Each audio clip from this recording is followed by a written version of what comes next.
Alrighty guys, so here we have the Mustang now. For those of you who don't know, we did sell the Tracker, but anyway, we're on the Mustang right now, and obviously we're missing some pieces. It's so weird. I have no idea what they did to this vehicle, because if you look in here, I'm not sure how well you can see it. The driver's door, well, the seat's in the way. The driver's door is missing this little lock piece here.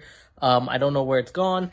And then on the passenger side, it's missing this vent thing, but the driver's door has it. And then it's missing the two stills on the floor, and it's missing some side panels, and I don't know what the heck. Then it's missing this. Then it was also missing some headlights and the bumper. Well, we got the bumper. Hopefully it fits. And we got the headlights.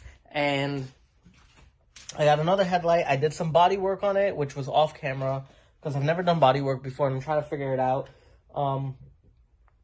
I got it pretty close to lining up, but I think I may end up giving this to my friend who does body work. I'm going to have him do it for me, possibly paint the car, because right here I have no place to paint it, and I'm actually super busy these days, so I want him to do this up when I get all the pieces, because I do want to put this together, and then have him do that in one shot for me so it looks good and line everything up. Because I don't know if I'm going to sell this car. I actually think I might keep it. I did test drive it around the block because it is registered now. So I test drove it around the block, and I hear problems. I hear wheel bearings. I feel like the suspension needs some work. I don't know if this person went drifting in this car or something, because everything just looks so off in this vehicle. It has a clean title. It's registered one accident, but it's still a clean title. It's not salvaged. And then we still have the issue with the key, and the key is something that I cannot figure out. So if any of you guys know what is going on with this, because I did take apart the steering column there, trying to figure this out.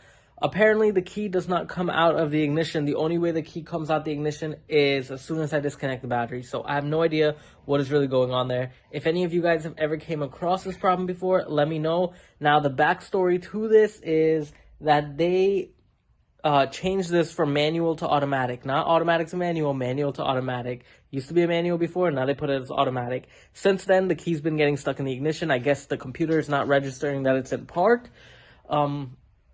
So, like I said, anyone who's been through this before, definitely leave your comment section below. Help your boy out, because it'll definitely save me a ton of diagnostics and miscellaneous errors and trials. So, yeah, definitely help me out. But anyway, let's get started on this mirror. Actually, why show you all something boring about me taking apart a mirror when we could just snap our fingers and it should be replaced? And that's how we do it.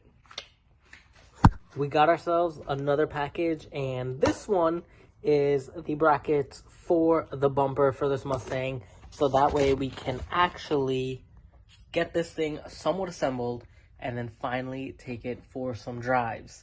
So let's open this, let's install it, and let's get this bumper on. I hope this is for the right side, because it only gave me one, so let's hope. Guys, we got a new package for the Ford. Let's see what this one is.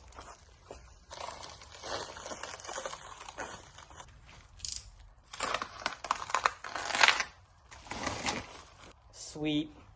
These are my side stills for my floorboards, so this is definitely going to help be one step closer to completing this car. Let's get it. Guys, so we are here in the junkyard in Orlando. We found a 2012 Mustang, which we're trying to strip everything that we possibly need from it. I got the window regulator to make the window work. I got this kick panel piece, a lot of interior pieces that have been missing. I need like one or two interior pieces for the passenger side door, which the passenger side door is missing. So John and I are here at large. He's trying to pull out that center console for me, because we need that. And I'm going to try to get the ignition switch from this. And I think we found a key, so hopefully it works. Let's see. Guys, we got back from the junkyard. It was such a success. We got our window regulator motor, which is actually right over here under my toolbox. We got almost all the interior trim. We also picked up the shifter for the center. That one works 10 times better than the one that we have right now. That one does not move when it's in park. This one moves freely, even though it's in park. So we're going to swap that out. And the only thing we didn't get was the little pieces missing from the passenger side door, which I think is just the AC vent, and that's it. So I said we did pretty much well. Like I said, we have so much of the interior pieces. We got the side paneling there. We got the floor, which actually lights up. I have to see how I can wire that in, but that's something I'll figure out later. We also got stuff on the driver's side as well. We also got some stuff on the driver's side as well. And the emblem for the driver's wheel and a whole bunch of other stuff. So we are just going to start putting them together, and then I'm going to show you guys the after. So we're going to head over by Matt to get this fixed. Let's go. Wait, what the? Why are we here? Oh yeah, this is what happened. Alrighty guys, so the funny thing is we basically broke down on Route 33. I shut off the car, started it back again. It started up. John's not even here. Oh, there he is. John's on this side. He's driving the Avalanche, following me. Thank God I knew where the nearest Advanced Auto is, because I've driven this road a few times. And we got here. Turns out that the throttle body actuator is bad, so stopped at Advanced Auto, purchased a Hitachi throttle body. That's coming in at 12:30. Right now it's about 9 o'clock, and we're gonna head over to Matthew. We're gonna try to make it there. Once we make it there, we'll pass back this way, pick up the throttle body, and either change it at Matt's place, or I really don't know. So hopefully we're gonna make it. I'm gonna pop the hood, see if I can tap on the throttle body a little bit so it can work or something. Because I did notice when the car shut down, a wrench light came on and the engine light.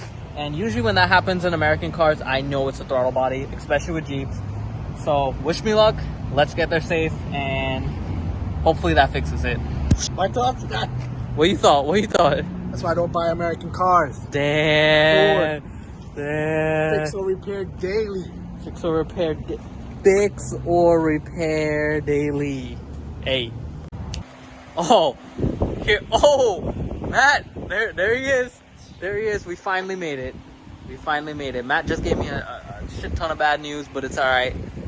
He'll get it taken care of, and we'll get this thing looking bluer than the sky. So let's get it.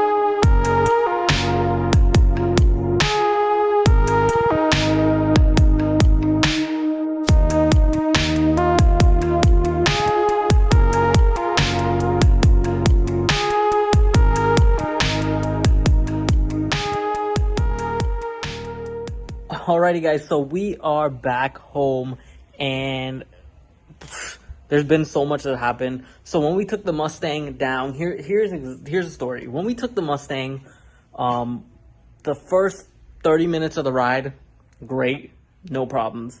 The next 20 minutes was probably an issue. We were going down Route 33, for those of you who are familiar with Polk County, into Lake County area. We're going down Route 33, which is a long stretch of highway. It's kind of lonely, but not that lonely. Long little stretch, and vehicle's running great. All of a sudden, a little wrench pops up on the dash, followed with a check engine light. And what ended up happening was I had no more throttle. I wasn't able to press on the throttle. Nothing was revving. The car was just basically like it was in neutral, except when you hit the gas, there was just nothing going on, no response. And the vehicle started to slow down, and I'm just like, Jesus, what is it that I'm going to do now? Also, I don't know if this is what caused that, but what had basically happened was I switched the air conditioning knob onto heat. I didn't turn it on. It wasn't on 1, 2, 3, 4. It was on 0, but I just switched the little dial from cold to warm, so some warm air would flow through without having, the blower on. You know what I mean? So as soon as I did that, everything went wrong. But I think it was just a coincidental incident. So pulled aside on the side of the highway. John was driving the Avi, which is right over there. And as soon as I pulled aside, he saw me after a distance that I wasn't behind him, so he stopped. And then he called me, and I was like, man, I'll meet you up there. I think I can get the car started. Started it back, drove up again, and then it started doing the same problem again. But I got up to his side, and we pulled aside again, shut off the vehicle. It wasn't overheating, nothing was wrong, just the wrench. And we looked up the nearest Advanced Auto, AutoZone, whatever we could find, which was Advanced Auto that we found the nearest way. And I actually remembered where it was. It was probably about a 20-minute distance from where we were at. So I took the chance to drive the rest of the way, hoping that it was probably a spark plug, because I noticed before I left the vehicle was kind of idling a little bit weird, but I didn't think much of it. So we ended up driving over to the Advanced Auto, and we ended up finding out that the code was actually for the throttle body actuator. Apparently it was stuck open. It was just stuck. And it wasn't being able to perform properly as it should, which is probably why we got those issues.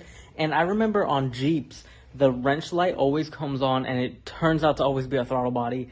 And I didn't really, well, it wasn't a wrench light on Jeeps. It was like it looked like a little red thing with a circle and a little dash through it, probably the throttle body thing. But when the guy told me that, I was just like, you know what? I think that might really be an issue, because I had a Ford Mustang before and it did that. And it just brought back some memories. So I ended up ordering a throttle body from Ford. I actually got one for $70. Which is a pretty good steal of a deal. It's going to be coming in sometime during this week. I ended up driving the car the rest of the way, and we didn't run into any issues. The engine light was obviously on. Obviously, that's for the throttle body. That was all that was on. It was on for. That's on its way. Got the car to Matt with no problem. It drove perfectly fine all the way there. I'm saying we probably did a good distance of 79 miles, maybe 80 miles from here to him, and he's going to take care of the rest. When I get the throttle body and I go over there next Saturday, I'm going to install it, and that will be a perfect road test. Obviously, I'm going to walk with my scanner so I can clear it, but that will be the perfect road test from his place back here with the Mustang, and hopefully it looks 10 times better. I do want him to paint the vehicle eventually, but he doesn't have much time. So what he's going to do is actually pull out whatever little dents he can for me, and also straighten the fender, the bumper, and the light. He's going to put that all together, so when I get it back, at least it looks drivable, it looks presentable, and I can drive it. So that is something I'm looking forward to. Other than that, guys,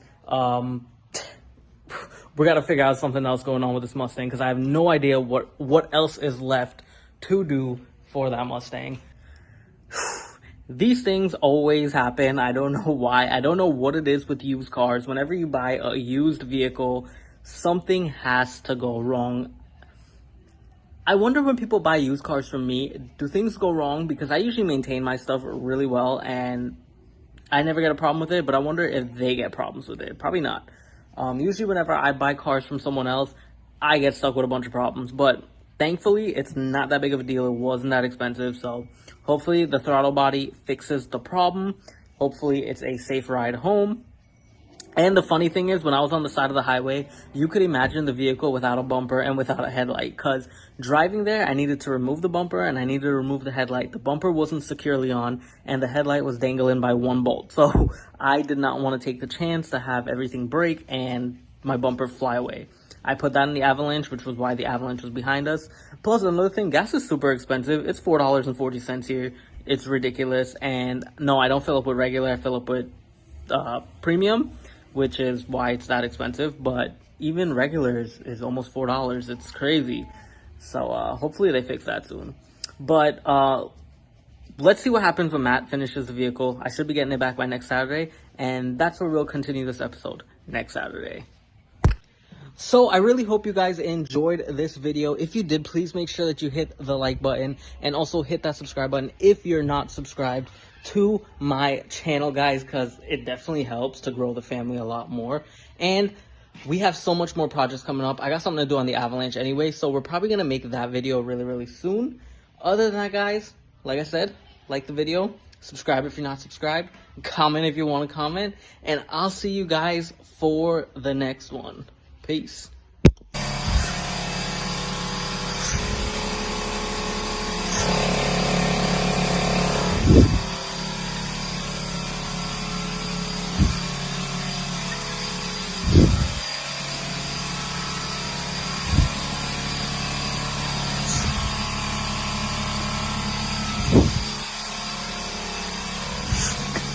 I like what you're doing.